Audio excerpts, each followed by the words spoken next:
Donc après le papa, ben, on a le fiston. Salut Victor. Salut Pierre-Paul. Donc content de le voir. Un peu le même gabarit déjà. Hein, donc c'est tous des joueurs de rugby dans leur famille, All Black.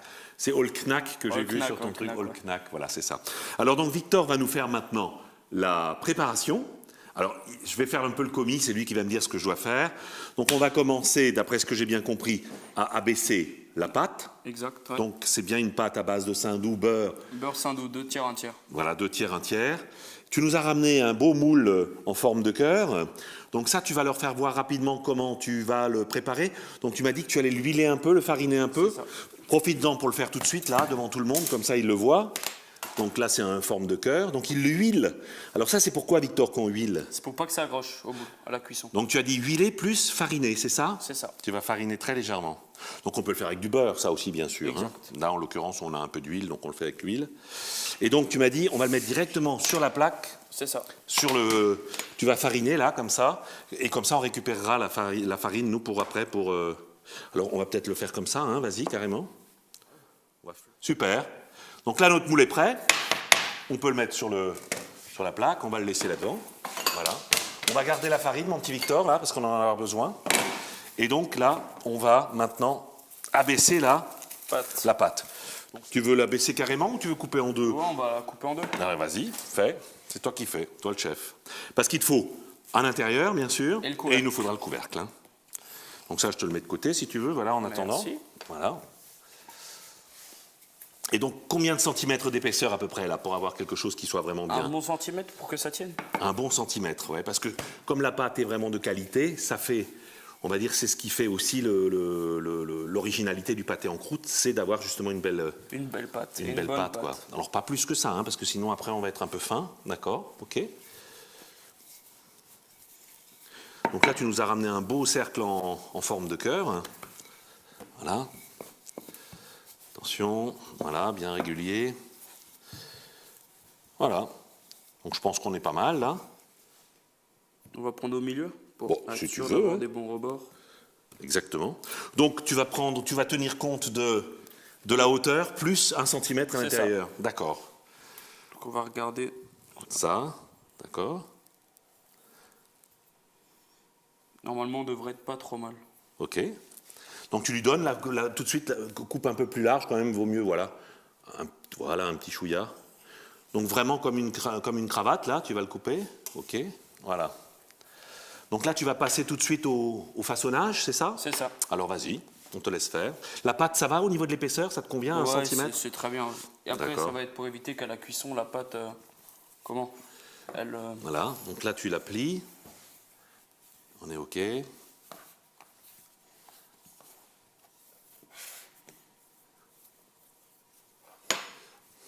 Je te le soulève un petit peu à l'avant, sur les côtés. Donc là, il faut qu'elle descende bien, c'est ça? Pour qu'elle soit bien au fond, ouais. Qu'elle aille bien au fond, là, sans l'écraser, pour garder la même épaisseur partout, hein, c'est ça? Voilà. D'accord. Donc, ce genre de pâté en croûte qu'on va faire aujourd'hui, là, on prend une forme de cœur parce que c'est pour la fête des mères. Mais sinon, on pourrait très bien envisager donc de le faire vraiment dans un moule à pâté en croûte, dans un moule rond, peu importe, quoi. Hein, on est d'accord. Ok. Donc, on a ça. Donc, maintenant, est-ce qu'on n'a pas intérêt à le mettre tout de suite sur la plaque pour éviter de le... Donc, on prend la plaque, on va le poser là. Voilà. Et comme ça, on va pouvoir continuer à travailler. Alors, le principe maintenant, c'est quoi? C'est de le farcir. C'est ça. Alors, vas-y, dis-nous comment tu vas mettre ça. Tu as besoin d'une cuillère ou ça va aller? J'ai une fourchette, je vais faire ça. D'accord. Donc, on va commencer avec la farce. Donc, la farce que tu vas mettre au fond, là. Donc, on rappelle des mains bien lavées ou à des gants, hein, mais là, il n'y a pas de problème, on vient de se les laver. Donc, un peu de farce au fond, ce qui va venir donc faire comme une... Tapisser voilà, c'est le terme exact. Donc, tu vas tapisser le fond avec ça. Donc tout a été assaisonné, on est bien d'accord, à 18 grammes au kilo à peu près, hein, c'est ce que disait Jean-Marc, ton papa. Voilà. Ok, donc là tu as tapissé avec cette première partie de farce. Oui.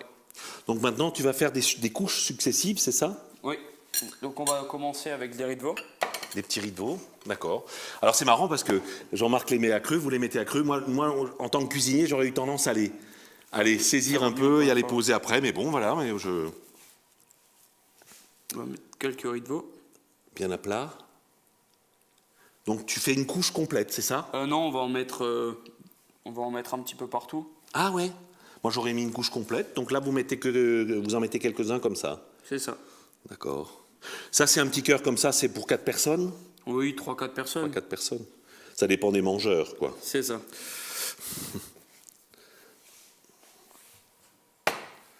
On va passer au sanglier, au dos de sanglier. D'accord. Pareil. Tu piques un peu là-dedans, t'en mets un petit peu. 3-4 morceaux. Ça va faire une belle, jolie à la découpe. D'accord. La caille. À plat. Bien mariné. On appuie bien dans le fond. Et pour éviter qu'il y ait Des trous d'air. des interstices, quoi. Hein. 3 petites cailles, 3 petits filets. Tu as mis les suprêmes de... C'était la caille. Donc maintenant, tu vas mettre de la pintade, c'est ça que tu as dit? Donc ramène la pintade. Écoute, donne-moi les petits champignons pendant ce temps-là. Moi, je vais te les tailler rapidement, là, sur ma petite planche à côté, là. Je vais me préparer ça. Voilà. Je te les fais en petites bandes, comme ça, là, c'est ça, ouais. simplement. Petite hein. lamelle. Petite lamelle de cèpe, là. Voilà. Donc comme la caille, on va mettre 2-3 petits suprêmes de pintade. Ouais. Donc c'est vraiment riche, hein, comme pâté en croûte, ça. Ça va être... c'est pour un bon repas. Voilà, une belle salade, ça. Et là, donc, tu rajoutes maintenant le... Foie gras. Et les petits morceaux de champignons, là. Ça. Donc ça, on te laisse faire, voilà.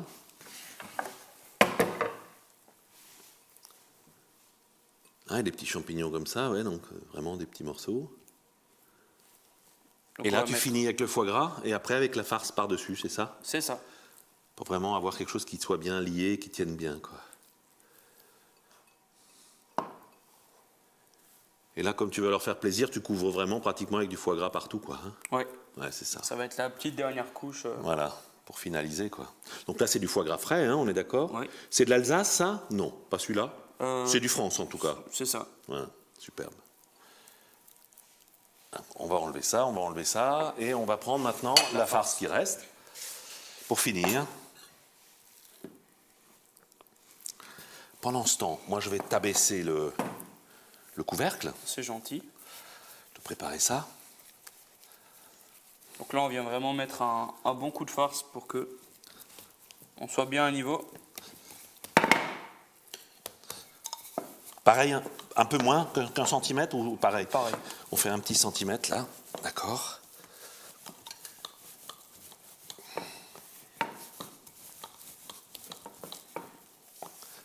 Alors, c'est une pâte qui est vraiment très agréable à travailler, ça. Hein, voilà. On va s'arrêter là. Donc là, tu veux recouper maintenant, parce que c'est vrai qu'on en a un peu beaucoup hein, de pâte. On va laisser un petit centimètre. Voilà, on va laisser un petit centimètre. Donc si tu permets, je vais le couper. Pas de problème. Tu te prépares ton œuf battu là, qui est là, il est là, pour pouvoir coller la préparation. Hein. Alors on peut prendre de l'œuf, ou alors éventuellement de l'eau, mais là en l'occurrence, comme on va dorer aussi tout à l'heure la préparation, on va tout de suite prendre un peu d'œuf battu. Hein. Voilà. Donc on enlève ça. Donc ça, la pâte, on n'en a plus besoin, on est d'accord? Non. Si, on en aura besoin pour faire la décoration. Pour faire les... Oui, mais bon, peut-être qu'on en aura assez avec ça pour les petits éléments de déco. Donc là, tu m'as dit, il faut que je rabatte les bords. Les bords, hein, c'est ça? Ah, dis donc, j'aime bien, moi, travailler le côté charcutier comme ça. D'accord. On va recouper un petit peu encore, parce qu'on en a beaucoup, là. Donc, tu as tout rentré à l'intérieur, c'est ça? Oui. Là, maintenant, tu vas dorer. Je vais d'abord mettre une première couche de dorure pour... Juste pour coller, là. Voilà, vas-y. Ça, c'est juste pour aider à coller, hein, on est d'accord. Magnifique.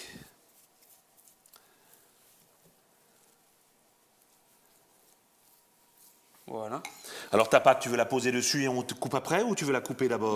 Bah, on va la poser dessus et puis on va la découper après. Et est-ce qu'on peut s'amuser à faire ça ou est-ce que ça tiendrait pas si on fait ça? Est-ce qu'on peut couper avec ça? Qu'est-ce que t'en penses? Peut-être pas couper, mais au moins c'est pas idiot, au moins on a les marques, comme ça, hop, petit truc, hein, voilà. Superbe, donc il s'étire un peu, la pâte est un peu souple, hein, donc il n'y a pas de souci. Donc tu viens couvrir le tout maintenant avec ça.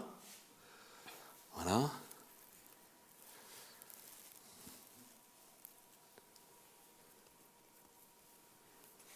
Voilà, donc bien appliqué, c'est ça?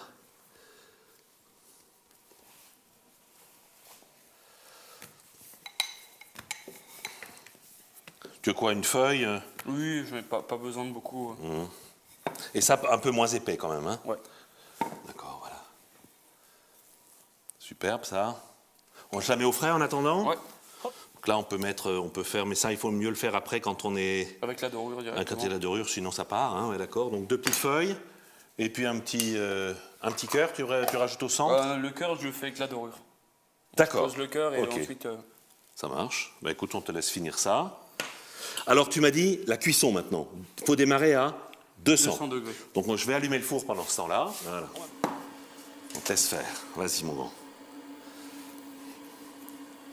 On va faire un trou au milieu. D'accord. Ça c'est pour que ça puisse un peu respirer, hein, c'est ça? Ouais. Voilà. Je vais t'enlever ça. Et c'est aussi là-dedans qu'on va couler tout à l'heure, là. Gelé. La gelée. Tout à fait. Voilà. On va mettre un petit point là. D'accord.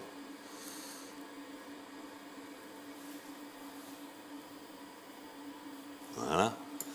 Superbe. Et donc là, je peux faire les petites décos là.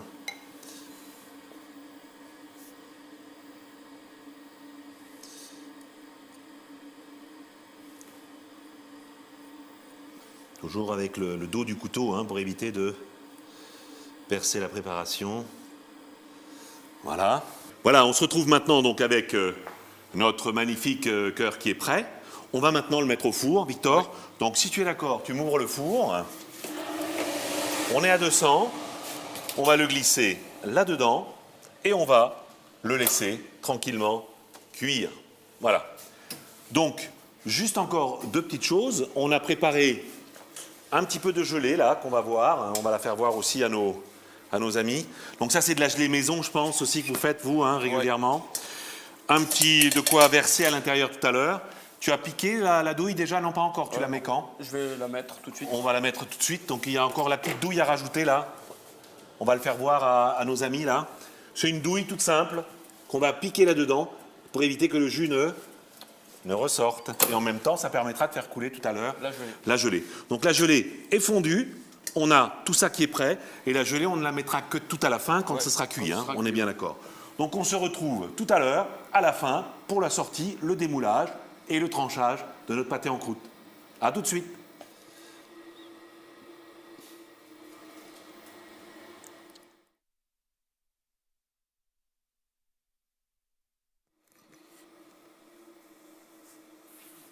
Voilà, on va sonder maintenant notre viande. Donc ici, on va mettre le four à 160. On va piquer notre sonde par le haut, surtout pas par le côté pour éviter que le jus ne vienne couler. On va piquer, on va vérifier. On va régler la température à 74 à cœur. Voilà, c'est fait. Le four à 160, on a refermé la ouvra et on va laisser tranquillement notre pâté en croûte jusqu'à 74 degrés. Pourquoi 74 degrés? Comme nous l'a indiqué tout à l'heure Jean-Marc et Victor, il est important que la viande soit confite et qu'on ait aussi une belle qualité de conservation de ce produit. Donc on se retrouve tout à l'heure quand on sera à 74 degrés. Là, on est à 60. Donc voilà, il reste encore à mon avis une petite vingtaine de minutes de cuisson. La belle coloration est atteinte. Il reste maintenant juste à obtenir quelque chose qui soit homogène et donc le confissage de la viande. Voilà, on est à 74 degrés, le four vient de nous appeler. On est à 74 à cœur, on va enlever la sonde. Voilà. On va maintenant sortir notre pâté. Le pâté en croûte a atteint la température de 74 degrés. Comme a indiqué tout à l'heure Victor et Jean-Marc, donc le principe tout à l'heure, on va la laisser pendant une quarantaine de minutes à la température ambiante. On mettra une première fois de la gelée, on mettra au froid toute la nuit et demain, on recoulera une deuxième fois de la gelée. Voilà, donc je rappelle, le principe est simple, on prendra et on remplira avec notre gelée que Jean-Marc et Victor ont ramené tout à l'heure pour pouvoir finaliser cette préparation. À très bientôt, merci beaucoup et bonne dégustation.